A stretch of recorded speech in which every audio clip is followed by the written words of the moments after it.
Nagulat ang mga pulis sa kanilang natuklasan. May dugo ang puwet ng 10 taong gulang na bata. Agad niyang naisip na ito ay isang panggagahasa at kinumpirma naman ito ng doktor sa sumunod na pagsusuri. Nakatagpo siya sa katawan ni David ng mga body fluid at isang buhok at ang mga sperm cells ay aktibo pa. Kaya naman, ito ang tanong. Siya ba'y ginahasa kaninang umaga? Ang pinakahuling pang-aabuso ay naganap sa loob ng 5 o 6 na oras. Ang pinakahuling pang-aabuso, may mga lumang sugat si David na nag-iiwan ng maraming peklat. Siya ba'y ginahasa na noon? Mukhang ilang buwan na ang nakalipas base sa sitwasyon. Doon lang napagtanto ng mga pulis ang kabigatan ng sitwasyon. Pero hindi rin nila inaasahan ang katotohanan na talagang nakakagimbal. Pagkatapos ay sinimulan ni Benson na tanungin si David. Pero ayaw nitong magsalita. Kaya naman agad na pinayuhan ni Benson na huwag mahiya. Hindi iyon kasalanan mo. Ngunit pinalayas siya ng bata. Kaya naman kinausap muna ng pulis ang ina para malaman ang nangyari. At sinabi ng ina na nakitulog ang anak niya sa dating asawa nito kagabi. Pero hindi naman daw yon ang may gawa. Pero lately, nahuhumaling na ito sa relihiyon. At naging pabaya na sa pamilya kaya kami naghiwalay. Kahit hindi naman inaakala ng ina na ang dating asawa ang may gawa. Nais pa rin ng pulis na makausap ito. At tuloy, itinanggi nga ng dating asawa na sinaktan niya ang anak. At handa siyang sumailalim sa anumang pagsusuri. Nagreklamo pa nga siya kung sakaling pumayag ang asawa. Na sumama sa akin ang anak, ligtas na ito. Ngunit agad na tumutol ang pulis. Si David ay kasama mo kaninang umaga nang maabuso siya. At itinanggi naman ito ng ama, na sinabing magkasama sila sa simbahan kaninang umaga. Tapos ay isinama siya ng isang guro sa paaralan. Ibig sabihin, may pagdududa rin sa guro. Pagkatapos ay pumunta ang mga pulis sa seminaryo ng guro ayon sa impormasyon ng ama. Ngunit bago pa man sila makapasok sa loob ay pinigilan sila ng nasa reception area. Ngunit dahil doon ay nakita nila ang isang anunsyo na naigal ilinaw sa mga paratang laban sa guro. Hindi ba't ibig sabihin nun ay may problema nga siya? Pagkatapos ay tinanong kung nasaan siya. Sunod ay tinanong kung saan siya naroon. Ngunit ang nasa reception desk ay nagsabing wala ang tagapagturo. Pero hindi naniniwala ang pulis. At pumasok na lang basta. May nagaganap palang pagsisisi at panalangin sa loob. Agad na gustong dalhin ng pulis ang tagapagturo para sa pagtatanong. Ngunit biglang nagbasa ang leader tungkol sa akusasyon na ipinadala ng tagapagturo si David sa paaralan. Pinawalang sala siya ng simbahan. Siyempre, ayaw na ayaw yan ng mga pulis. Paano naman mapapailalim ang simbahan sa batas? Tapos biglang nagsalita ulit ang leader tungkol sa doktrina. Basta ang ibig sabihin, pinatawad na ng Diyos ang guro. Pero wala silang pakialam ang mga pulis. Aarestuhin na sana siya agad. Pero biglang nagsalita ulit ang leader tungkol sa batas. Wala kayong ebidensya. Wala rin siyang warrant of arrest. Kaya wala siyang obligasyon na sagutin ang inyong mga tanong. O magpa-DNA test. Natameme tuloy ang mga pulis. Ang leader nga naman. Napahiya na lang sila at pagkatapos manakat ng konti sa mentor, ay umalis na rin. Pero hindi pa rin sumuko ang mga pulis, kundi palihim na sinubaybayan ang simbahan. At agad nga niyang natuklasan ng kanyang guro na may kasamang batang lalaki na umalis. Hindi ba't ito ay pupunta para gumawa ng krimen? Pagkatapos ay palihim na sumunod si Taylor. At pinanood niya silang pumasok sa silong. Mukhang ito na ang pinangyarihan ng krimen. At nang sumunod si Taylor sa pagpasok, nakita nga niyang naglalandian ang dalawa. Kaya dali-dali siyang lumapit para mahuli silang dalawa.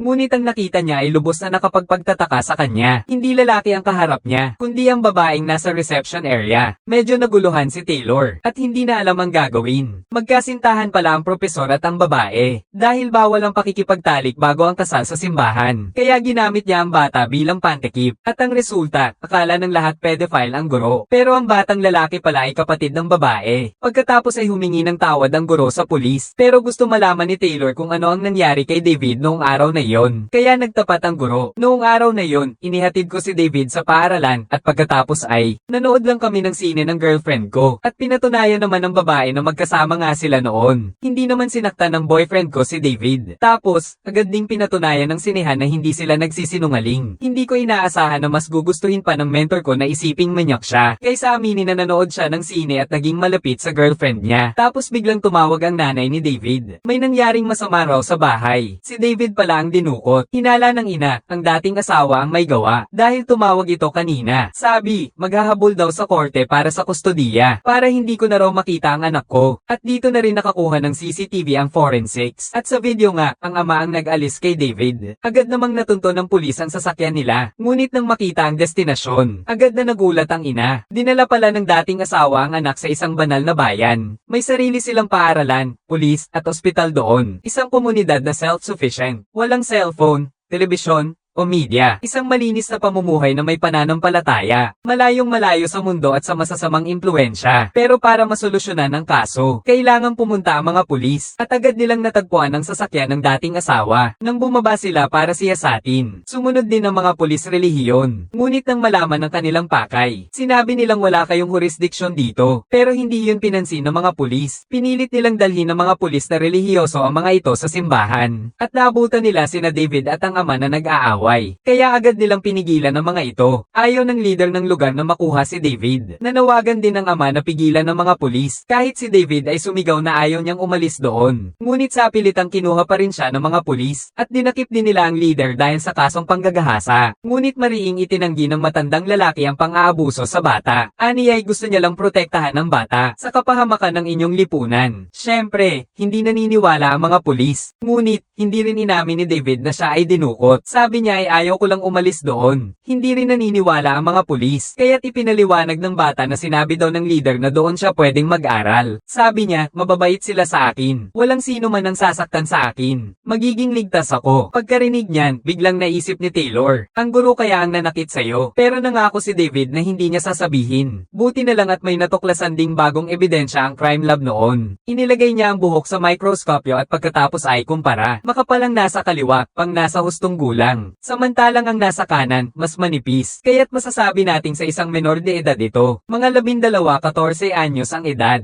Grabe, hindi ko inakala. Aba! Yung lalaking nang abuso kay David ay kaklase niya pala. Pero ang dami-daming estudyante. Paano nga ba natin mahahanap ang salarin? Mabuti na lang at nasabi ni Dr. Wang na ang salarin ay ilang taon lang ang tanda kay David. At nakikipag-ugnayan siya sa mga mas batang bata. Posible dahil hindi siya tinatanggap ng mga kaedad niya. Hindi siya kasali sa grupo. Mas gusto niya ring makipaglaro sa mga mas batang babae. Sa tingin ko, hindi siya komportable sa piling ng mga kalalakihan na kaedad niya. Zelin. May nanakit sa kanya kaya siya nagalit. Ibinuhos niya ang galit niya sa mas maliit at mas mahina pang si David dahil doon siya nakakaramdam ng lakas. Tapos sinabi ni Dr. Wang kay David ang kanyang hinala. Eksakto naman pareho sa naranasan ni David. Pagkatapos, may pagmamahal na pinag-usapan pa ni Dr. Wang. Sa wakas, nabuksan na ang puso ni David. Inamin niyang si Jack ang may sala. Agad na dumating ang mga pulis sa bahay ni Jack at nakita nilang nanonood siya ng pornografiya. Kaya naman dali-dali niyang pinatay. Kahit wala ang ama niya sa bahay, dinakip pa rin nila siya at agad dumating ang ama niya sa istasyon ng pulis. Nang marinig niyang naakusahan ng anak niya ng panggagahasa, hindi siya naniwala. 14 na taong gulang pa lang si Jack at hindi niya pinakinggan ng paliwanag ng pulis. Diretso siyang pumasok para kunin ang anak niya. Pero nang makarating sa silid ng pagtatanong, hindi na siya pinapasok. Kaya naman nakinig na lang siya. At ayon kay Jack, hindi niya inaakalang nagkasala siya. Lahat ng ginawa niya ay natutunan niya sa mga pelikula. Akala ko ayos lang kay David. Hindi ko naman intensyong saktan siya. Hindi naman niya ako pinigilan. Akala ko nga gusto niya. Madalas naming ginagawa yon. Parang sa mga pelikula. Sabi nung tao, ikaw ay akin, akin ka. Tapos nirerespeto na siya ng lahat. Gusto mo bang igalang ka ng ibang mga bata? Ayaw ko nang lagi na lang akong inaapi ng lahat. Pagkatapos gawin yon ng mga tauhan sa pelikula, wala nang nang-aapi sa kanya. Kaya ginawa ko rin yun. Pero ang sagot ni David ay kabaliktaran. Natatakot ako. Hindi ko alam kung masasaktan niya ba ako kung tatanggi ako. Natatakot akong masaktan niya ako. Gusto ko nang tumigil na siya. Sobrang sakit. Umiyak ako. Pero patuloy pa rin siya. Pinipilit niya akong gawin yun.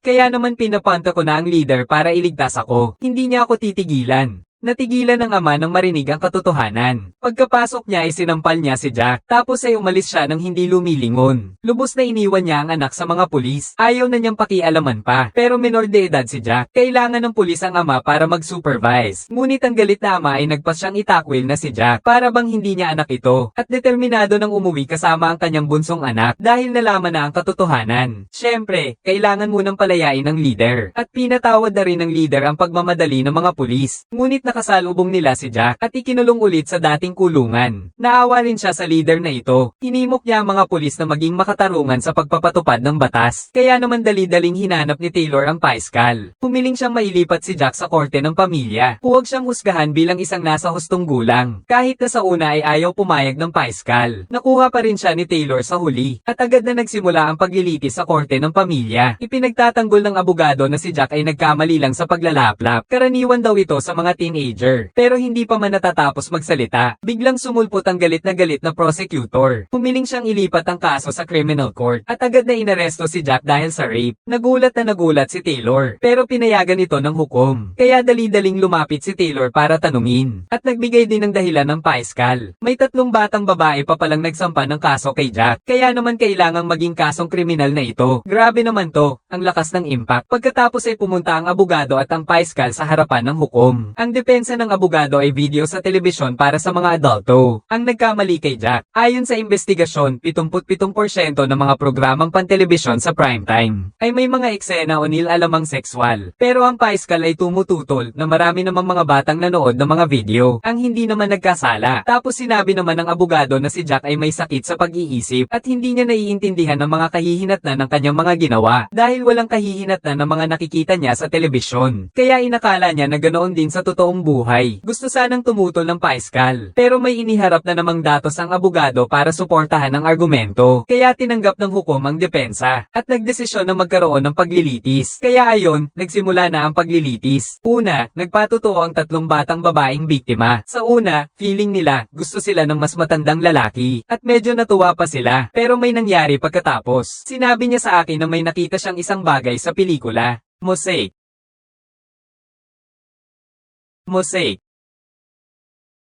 Sabi niya, ginagawa yun ng mga taong nagmamahalan. Kung hindi ko gagawin yun, hindi na siya magiging kaibigan ko. Gusto mo bang pigilan siya? Gusto. Shi Yuyingshi. Gusto. Shi Yuyingshi. Nagalit siya. Shi Yuyingshi. Pinilit niya akong mahiga. Shi Yuyingshi. At pinilit akong gawin ng ibang bagay. Shi Yuyingshi. Sobrang sakit. Ayaw niyang tumigil. Shi Yukaishi. Shi Yuyingshi. Paulit-ulit niyang sinasabi na okay lang. Shi Yuyingshi. Pero hindi naman talaga okay lang. Susunod naman ang kwento ni Jack. Sabi niya, nanunood daw ako ng 3 o 4 na pelikula kada araw. Kung wala namang magandang panoorin, nanunood na lang ako ng mga DVD. Kapag nasa bahay si tatay, nagkukubli na lang ako sa kwarto at nanunood sa computer. Mahilig akong manood ng mga pelikula na may hubad na babae. At marami rin naman sa internet, kaya nagtanong ang abogado, hindi ka ba nahiya nang sabihin mo yan? Pero para kay Jack, normal lang yon. Hindi ba't karaniwan naman yon? At iyon mismo ang gusto ng abogado. Sumunod ang patoto ng doktor na ang mga batang kasing edad ni Jack ay nanonood ng 3 oras na telebisyon at nag-i-internet ng 3 oras kada araw. At ang pornografiya sa internet ay laganap na hindi ka panipaniwala. Kaya nga nagbago na ang mga pamantayan sa kultura. Ngayon, hindi na nahihiya ang mga lalaki na hayagang pag-usapan ng sex. Pagkatapos ay agad na nag-guide ang abogado sa pagtatanong. Binago ba ng media ang paraan ng pakikipagrelasyon ng mga bata? Samantalang ang doktor ay nagtiyak na ang media ay may malaking epekto sa sexual na pag-uugali ng mga kabataan. Mayroong malaking impluensya sa nakalipas na 10 taon. Dumb-able ang bilang ng mga kabataang may XX. Shi Yuyingshi. Dumb-able rin ang bilang ng mga nagkakalat ng sipilis. 35,000 menor de edad ang inakusahang ng rape noong nakaraang taon. Shi Yuyingshi. At ang layunin ng abogado ay patunayan na ang media ang nagkamali kay Jack. Pagkatapos ay sinabi pa ni Jack, gusto kong gawin ang nakikita ko. Iyon ang nakapagpapasaya sa akin. Hula ko, gusto rin ni na David na gumawa ng pelikula. Hindi ko naman sila pinipilit. Pero sinabi ng abogado na sinabihan ka na nilang huminto. Ngunit sinagot ni Jack na ganoon din ang ginawa ng mga babae sa pelikula. Ganoon din ang ginawa nila. Nagkunwari silang ayaw nila. Bahagi iyon ng laro. At una nang tinukoy ng prosecutor. Alam ni Jake kung ano ang panggagahasa. Tapos tinanong pa ulit, hindi ba ganoon ang ginawa mo? Hindi. Dahil wala silang reklamo. Si David.